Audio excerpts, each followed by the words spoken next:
Is this the reading room? Yes, I'm Saad Manzoor. And I'm Travis Howard. This is Reading Room Talk. Thank you for pressing play. Welcome.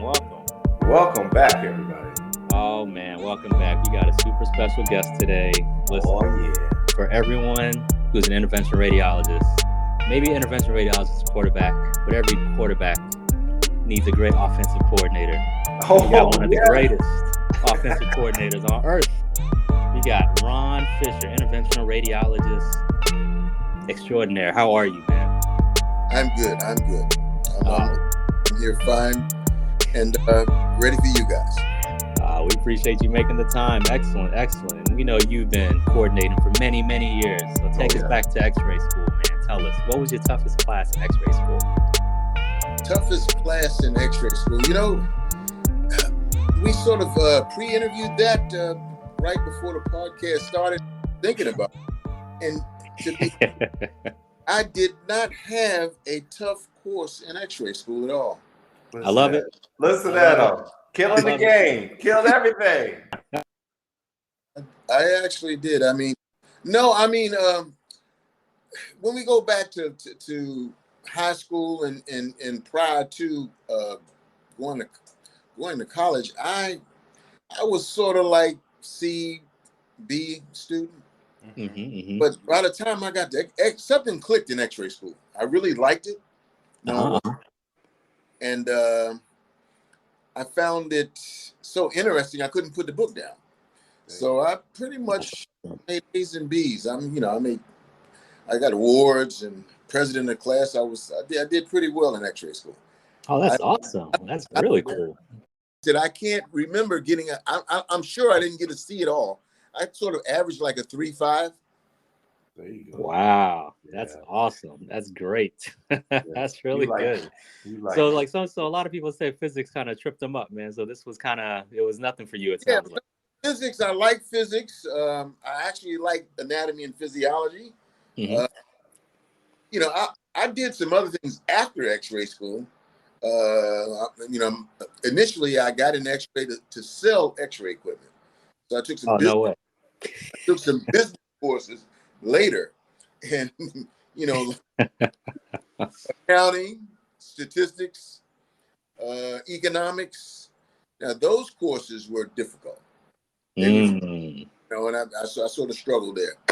But now, why is that? Was your interest level changed that you didn't? Yes, number one, I was working, and it wasn't science. You know what I mean? It was a bunch of numbers and math, and it wasn't related to the X-ray beam. You know what I mean? Wow. That's so interesting. That's really cool. Yeah. So you had a whole vision for yourself before you even started X-ray school. That's awesome. I did. But prior to going to X-ray school, when I came out of high school, I wasn't working, and the DC police force called me and wanted me to be a police cadet. Okay. So that was my first job coming out of high school. I was a police cadet. I actually went to the academy, became a police officer, and did not like being a police officer. Oh, wow. I didn't know. Why not? It's the early 70s, right after Martin Luther King riots, and it just wasn't a place there for me. I did it about 3 years, and then I went in the Navy. Wow. And, I actually went on furlough from the police force to go into the Navy, so I was expected to become go back to the DC police force once I got out, and I decided to go to X-ray school instead. That's funny. They're still waiting on you then. I worked my way through X-ray school as a security officer for the Smithsonian Institute. Oh, nice. Like were you like at all the museums or just? No, at the History and Technology Museum, which also did some X-ray diffraction. How fitting. That's pretty cool. Okay. And I sort of went down and played in the lab a little bit. They use X-ray diffraction to identify crystals, because when you bounce the X-ray beam off a crystal, it gives a signature, and it'll identify that particular element gets its own signature. Oh, And this is next level. I love it. but I went to medical X-ray after that. I mean, that was real hard. It was too early. Had I gotten into that after I'd been in the hospital for a while, I may have hooked on to it, but I like working with patients. Well, tell us a little bit about your experience in the Navy. Because you did some interesting things in the Navy. I did. I was on an aircraft carrier, and I was attached to a fuels division on the aircraft carrier. So I did a lot of fueling of airplanes. And that got me pretty much athletically situated. Plus, I'd done some things on the police force as well prior to that. And I boxed in the Navy. I boxed for the Navy. What? That's awesome. I was EAD to the boxing team. So I did that. I don't know. I'm something like 18-3 before I got out. But there you go. That's so good. You got some fast feet, because Rod will tell you some other things he does. You know, this guy, he's a professional. That's really cool. Very nice. Well, take us back. So tell us where you're from, where your family's from, and where you grew up. I'm from Washington, D.C.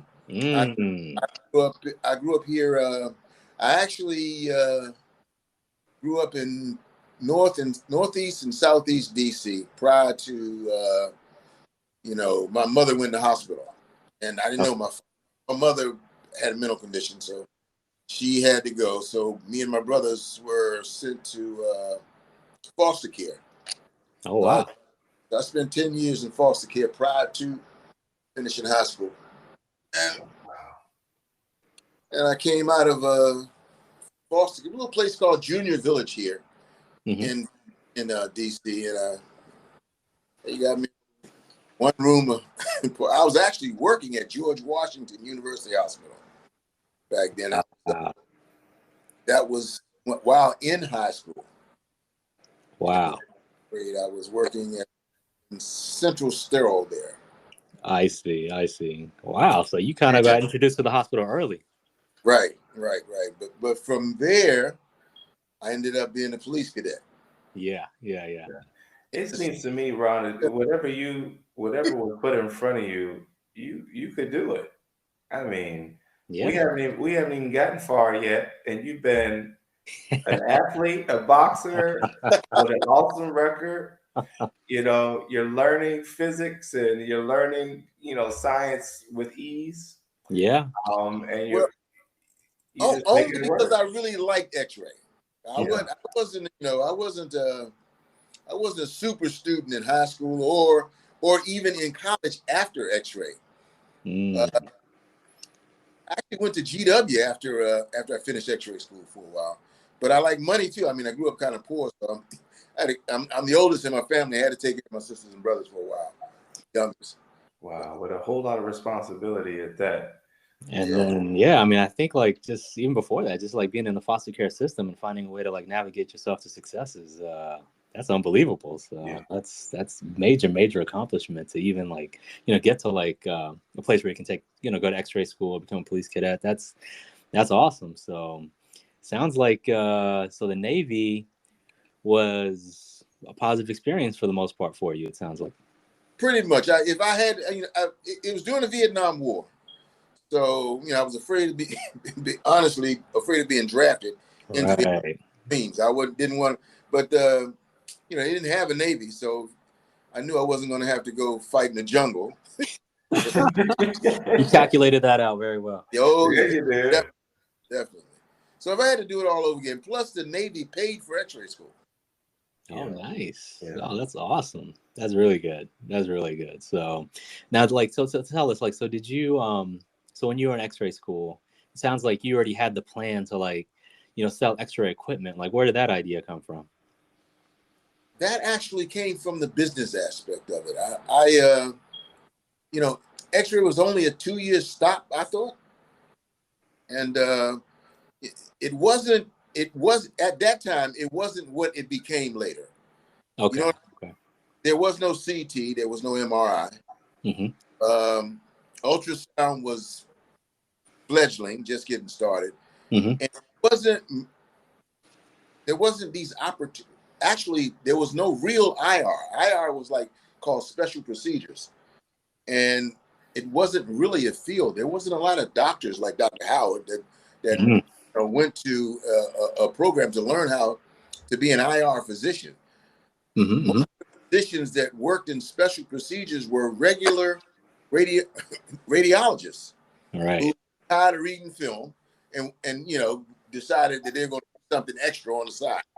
And as X-ray techs, we did the same. It was an opportunity to make a little bit more money. You didn't get paid anymore to be a special procedures tech. You got overtime. So, I see. Gotcha. That's how I got into IR. Gotcha. I gotta ask you, and I think I may have asked you before, working together. We talked with a technologist who she has like 40 something years in the game. Did you use a Bunsen burner to shape catheters? We did. So that wasn't a lie. She didn't tell a lie. Okay. We did. Yeah. We did it. It had a bottle of an oil that was ignitable, and it had a wick. And you lit the wick, and you held the catheter up over the heat, and you made the curve with your finger. Wow, this is ridiculous. OG, yep. we got another OG. Oh man, on wax, man. Oh man, I love it, man. Like that's so cool. Like, so like, can you tell like a timeline? Like was this happening like while you were doing the procedure, or like before the procedure, or like when were you doing like this manipulation of the catheters, I guess? It would happen during the procedure. That's crazy. You know what I mean? Crazy. You would have a wire in the patient, and the physician couldn't get the catheter to go where he wanted it to go. Mm-hmm. So he would leave the wire in, slide the catheter off, take it to the Bunsen burner, put a shape on it, and go back in back in over the wire and try to get it to go where he wanted to go. It's just like how Dr. Howard and I work together. Mm-hmm. Just how you pull the wire out, put a shape on the tip, and put the wire back in. Yeah. Back in the day, they were doing that to the catheters. And you were responsible for the shape. No. I was responsible to keep the Bunsen burner going. I see. But I feel like you're also responsible. I was gonna say you're also responsible for the nursing too. Like you're like trying to make sure the patient's doing okay this whole time as well. There was no nurses in IR when we first started. Man. Oh, so man. Now remember, sometimes we really had sick patients that needed nursing. Right. Those patients would come from ICU, and the nurse that was with the patient in ICU would come down to the radiology suite with that patient and be that nurse during the procedure. Gotcha. But for outpatients, for patients who weren't as sick that came off the floor, yeah, I had to do the nursing care. Man, that's a lot. 10 milligrams of value. Knock them out. Yep. They didn't even remember having the procedure. Oh man, I love it, man. This is awesome. So tell us, where are all the places you worked when you got out of X-ray school? When I first got out of X-ray school, I started at Sibley Hospital. I worked there for like 8 years. Okay. I was there on the evening shift initially, doing pre-op film for the next day, and working the emergency room. They needed someone to be in specials, so I transferred to the day shift, and almost immediately went into special procedures. Gotcha. We come in the morning. We do myelograms early in the morning, and then upper GIs and lower GIs mid-morning. And about 1 o'clock, we start doing special procedures, and we go till about 7, 8, 9 o'clock. Wow. You did that every day? Every day. And we did a lot of negative studies, because remember, there was no CAT scan. So if you had the worst headache of your life, you had a cerebral angio. Right. Oh man. So we did a bunch of negative studies. Right. But that's practice. That's volume. Like you learn experience. Like 10,000 hours real quick. Wow. That's pretty cool. That's pretty cool. So like you never like second guessed yourself. Like every time like something like this came up, you're like, like the opportunity specials came up and you're like, I'm going to do it. Like never had it like any hesitancy. I mean, it was the challenge, back then, we had film, we had a Showlander, we had the X-ray beam, and we had the injector, and everything had to go off at once. When you hit that button, everything had to be set. You had positioning, and you had biplane X-ray tubes. They had to be in position. Your film rate had to be down, and your injector had to be ready to go. So that, I guess, the challenge of that. That's complicated. Hitting that button, man, and everything going off at the same time, and for it all to come out right was probably. Oh man, a lot of responsibility there. But what I'm picking up on too, Ron, is you've had a lot of confidence. Like you weren't afraid to dive into new things, different things, and make decisions to lead you on different routes. Where'd you get that confidence?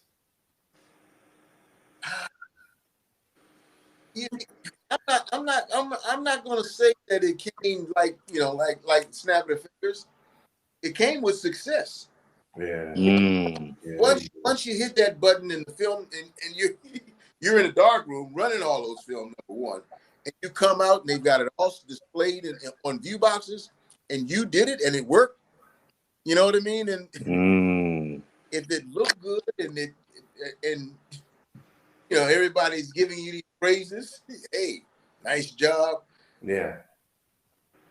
That repeated over and over again probably builds the confidence, because there's a lot of anxiety associated with hitting that button at first. I bet. But the anxiety turned into confidence after doing it for a few years. There you go. Reps. Because I know some of those radiologists that you're working with, if it didn't work out, they got a finger ready to point it, boy. Oh, man. They didn't treat each other well back then. And they didn't teach a lot.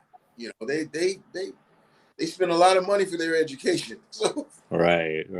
They wasn't willing to, at that time, they weren't willing to give it away to you, the older radiologists. Yeah. They weren't willing to give it to each other. But as the younger guys came in, they needed more help. So they allowed you, if you had the intelligence, to help them. And then it became like more like it is today. We sort of work together, Yeah. Right. Team aspect. Yep. And you have I was gonna say, you kind of have the advantage of seeing the technology change, because you know what the technology was before, and what the new technology is supposed to be doing. So yep. I have. I actually I think in 82, I started doing CT as well. CT came around. And okay. I went to CT and I did that and IR together for, I don't know, Jesus, 20 years. Wow. You ought to see him now, Saad. He'll be in the room with me in the fluoroscopy room, and then I got to do a CT biopsy, and here he comes running moving the CT technologist out of the way, and I'm thinking, well, Ron, when are you gonna sit down? I call him Dr. Fisher, man, because he can help you in a bind on many occasions. Yeah, I told him one day, I said, man, you're making me a better radiologist, right? That's right. That's right. That's awesome. That's super cool. So tell us, so it sounds like you were at Sibley for a while. Then where else did you go? Sibley, I left Sibley and I went to, where did I go? Oh, wow. I got an opportunity with the Virginia Neurology Center. They wanted to turn the regular townhouse into, it was like a townhouse complex where their offices were. And over the offices, they had another townhouse, and they wanted to make a small CT suite. So they what? Yep. They bought a little CT machine called a CT Max. Okay. and we put it in. I designed the the dressing room, the dark room, the CT room. Wow. The waiting room. We hired a bookkeeper, and it was me, a bookkeeper, and one other tech. Oh and man. we worked at. I worked there probably for like 3 years until the Stark Amendment came out. Can you explain that for us real quick? Yes. Okay, the Stark Amendment was passed in Congress, and it said that no doctor could invest in a lab if he had how did he word it? If he had a financial interest in that lab, he couldn't refer patients to that lab. Yeah, you just can't refer patients to like something that you own to like get the money back. And they tried to snow it by putting the lab in my name.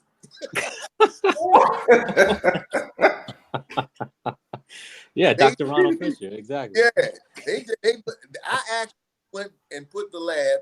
I went to City Hall in Alexandria, and I signed up as the owner of the lab. And they, of course, they put up the money, but I mean, they got scared. You know what I mean? Because what they were doing was they were referring to patients, and they owned the lab. Yeah. No, that law was made for them. Yeah, it's literally made for them. Oh man, that's funny, man. So you went and designed like a whole CT center in a townhouse. This is crazy. I did. Wow. So when we closed down, they gave me a little piece of money. I didn't work at all for about a year after that. I called myself a consultant. This is hilarious. Wow. So what year was this? This was I went there in 88, and we probably closed down in like 90, 91. Wow. Okay. So you took a year sabbatical, got paid, kind of like I guess you kind of had like a. I didn't go to work until like 92, 93. Wow. So what made you go back to work? Boredom. Yeah.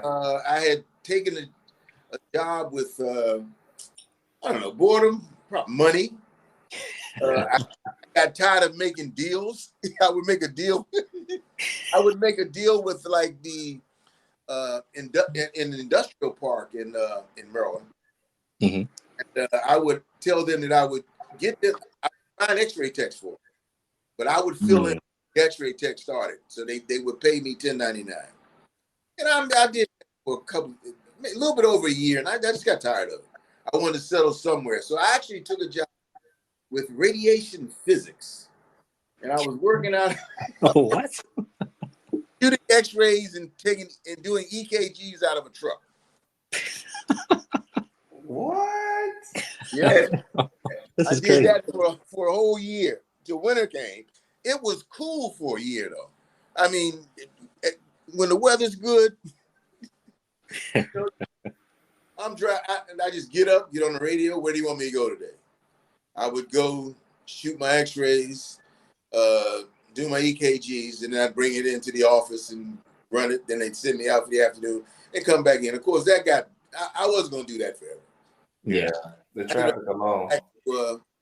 Back into the hospital in probably, I think, 92, 93. Okay. Southern Maryland Hospital. I worked there, ET and IR, for the next 17 years. So the backup CT tech and the IR supervisor there. Very cool. That's awesome. I'm sure you did some, you've seen the technology change, doing some new procedures, learning a bunch. Oh yeah. I did. I watched. I got a little. I thought I was going to just do CT for real, because what happened was IR's technology changed. There was a drastic change when we went from film to DSA.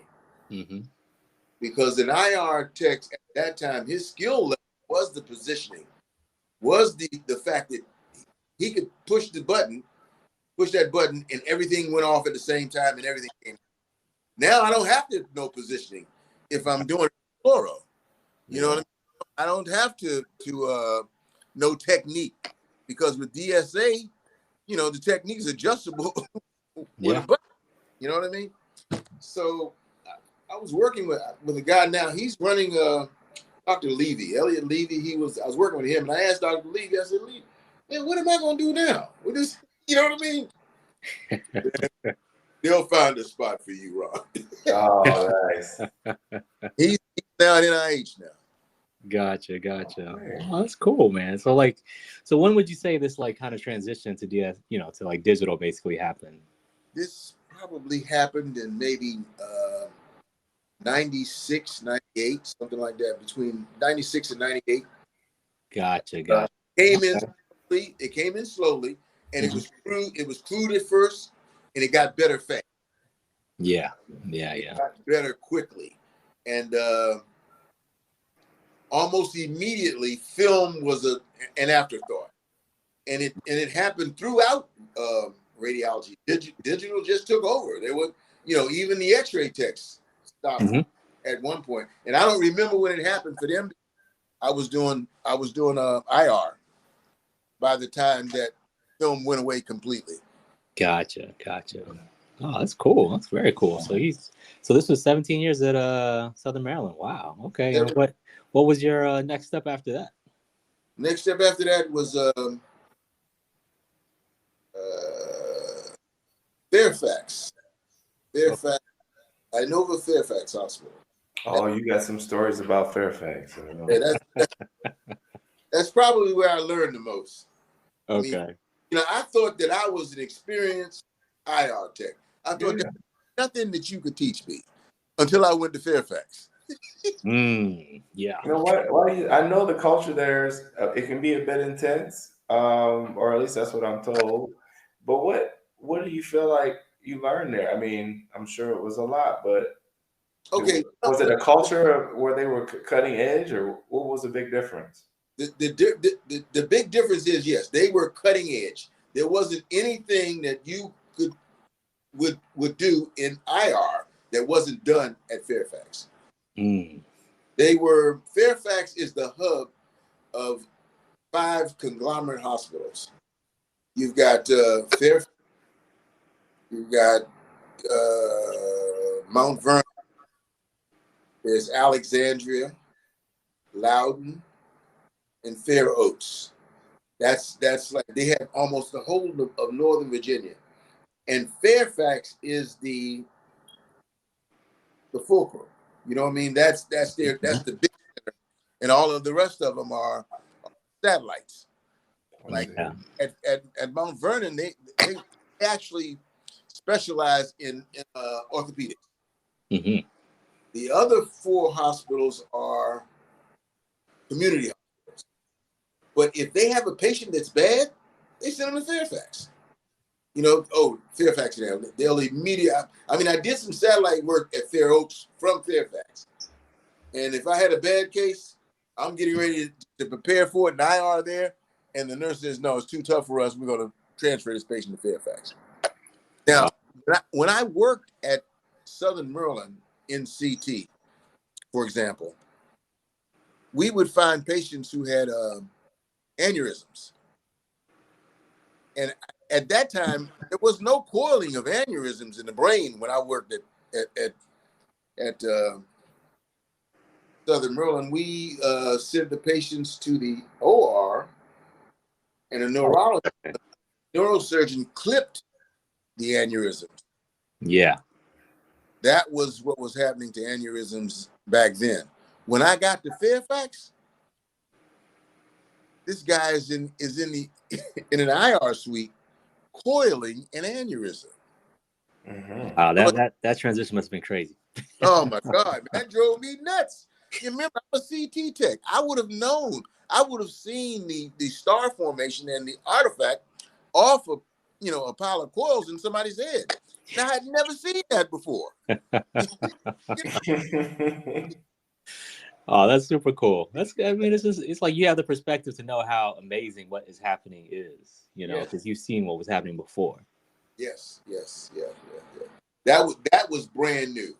And then there was penumbra and pulling a clot out of somebody's heart. I mean, out of somebody's brain. Yeah. That was brand new and fresh. You know what I mean? It hadn't been done. Somebody would have a stroke. Normally, when I grew up, you seen folks who had suffered strokes and they were, crippled on one side, and you don't even see that as much anymore as when I was a kid. You know what I mean? Right. Now, if you get to the hospital in time and they put you on TPA in within 24 hours and they keep that clot soft, we have the tools in IR to go up there and get it out. So that Wow. that was new. And we did just a lot of other things in there that we don't do at Kaiser. But I mean, I call myself semi-retired now. I'm you know what I mean? After 40-something years, I came to work 20 hours a week part-time. Wow. Well, you've seen everything though. I mean, that's it sounds like it kind of keeps you excited. Like the fact that new technology kind of keeps you motivated to come and see what's the new thing that's gonna be happening, and that that makes the days funner and easier for you. Oh yeah. Well, I started Y90 there. Yeah, we started radio embolization, and Ron jumped right on that, man. He was ready. It invigorated him, and he's been such a vital part of the team. And his experience level is it's great. It's great what you're able to add. Absolutely. Oh man, this is a whole history lesson. This is so awesome. All of these changes have happened in your career. You went from making catheters on a Bunsen burner to seeing people pull out clots in the brain, which is awesome. Yeah. Tell us about your hobby. The hobby for which you have national recognition. Well, no, in '92, I went to a this is all social now. Social. I went to a dance contest. It was we call cabarets here in Washington, and I'd done some swing dancing in high school. And, of course, you have. Yeah, I'm that old. You know what I mean? It was the '60s, and I didn't do well. So I took some lessons at a local club here from a guy who was actually really good. And I started swing dancing, and I started competing. I started winning. Of course you did. I have a room full of trophies for our local swing dance here in DC called hand dancing. But now there's a national level dance called West Coast Swing. Okay. I got into that probably 7, 8 years ago. And I've been doing that, pretty regular ever since. And that it's a worldwide endeavor. They have they call it the World Swing Dance Council. They have rules. They have a method of of categorizing what level you're on. Yeah, the scoring and everything. Wow, this is. So I am registered as an intermediate West Coast swing dancer. I went from newcomer to novice to intermediate, and I'm really close to being advanced. I'll probably be advanced by the end of the year. There you go. He's always working on it. Always working on it. Doing pull-ups. This guy, Ron, are you gonna share your age? You don't have to share your age, but I think go ahead. I turned 71 in January. 71, but I don't feel like this man ages. He's doing pull-ups on a pull-up bar in between cases. I'm not lying to you. I don't even know 20-year-olds that can do pull-ups. This man is in shape, always looking for the new wave, how to, get better, get stronger. And I mean, your story, man, it needed to be told. I'm so happy you're here, from being a boxer to, in the Fox, it's just crazy. So, you've done a lot, you've accomplished a lot, you've adapted, What was the most difficult thing that you faced on your journey thus far? And how did you get through it? Oh, come on. You know what that is, man. That's that. You know, I mean, I can't change the color. So that's been somewhat of a battle when when I first got to Sibley, we're talking about, this was 1975 or so. Mm-hmm. And, we hadn't quite, I had a surgeon who became my friend later on. You know, he's dead now, but he was, he was somewhat of an asshole then. Mm-hmm. I'm on next year I go up to the OR to shoot a flat plate of the abdomen, looking for, making sure he's in the gallbladder. Mm-hmm. I walk in, he looks and sees a black guy, and he says, "What happened? Did X-ray come from Harlem now?" Wow. That's what he said? Wow. Dead in front of all them people. I couldn't believe it. And, you couldn't, but you could. I held on, but I didn't lose it. You know, it's been somewhat of a challenge, but I guess I like to say I'm just a little bit smarter than average. Yes, I have just a bit above average intelligence.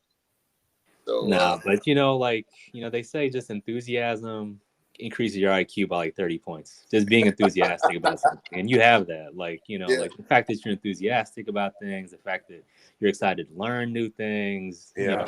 You're never.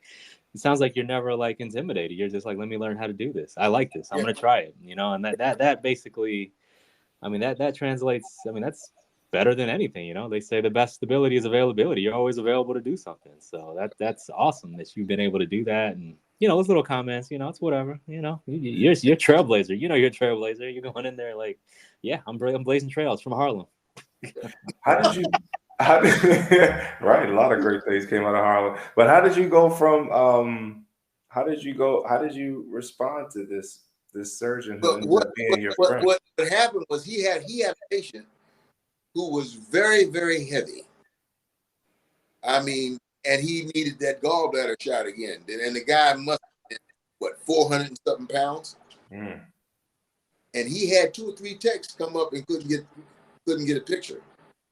And he said, "Look, go get that black guy from Harlem."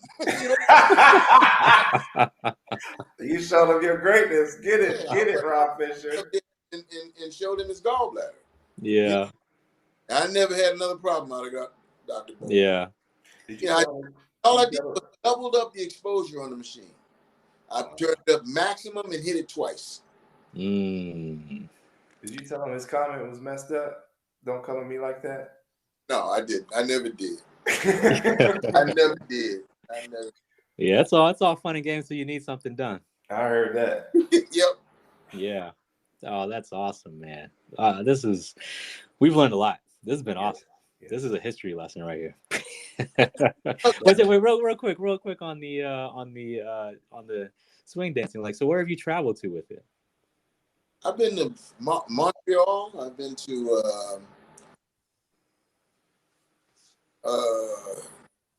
Tulsa, Oklahoma. Myrtle Beach, South Carolina. Charlotte, North Carolina. Man, I love it, man. Burbank, California. Jesus. Oh, man. A bunch of them here locally. Yeah. Just racking up awards everywhere. World famous. He is.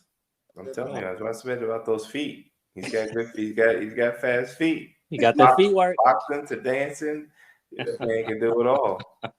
Oh, that's awesome. That's awesome. So tell us, what would you tell someone who's like kind of struggling, like, to make it through like high school or like X-ray school to like kind of help them get through? What would you tell them? Don't give up. X-ray is easy. It's fairly easy. If you're struggling, try to figure out what everybody's trying to accomplish. You know what I mean? What's the end goal? Mm-hmm.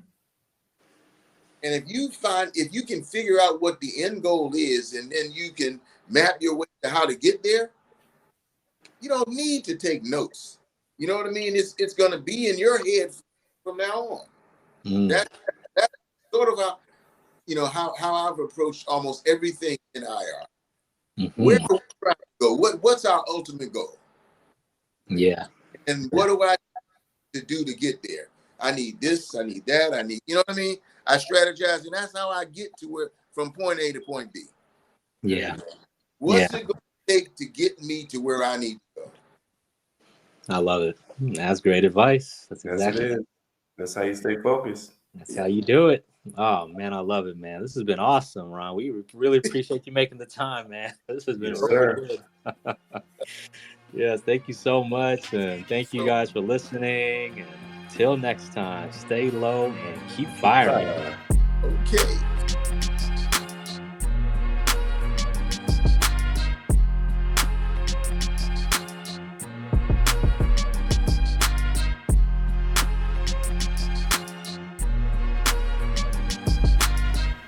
Please subscribe, rate, and review on iTunes or wherever you get your pods.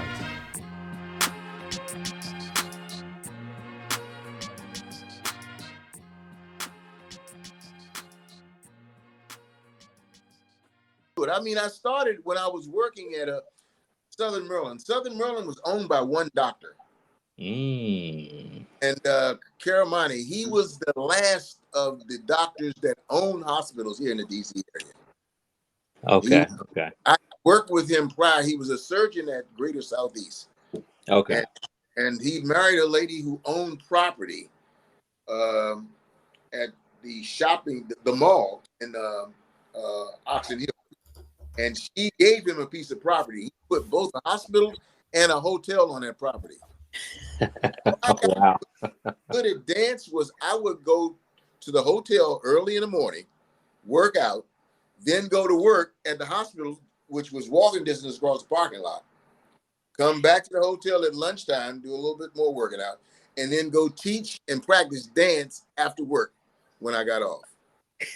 That's awesome. That's how I really got, to be honest. That's how I got good. It was an athletic endeavor for me.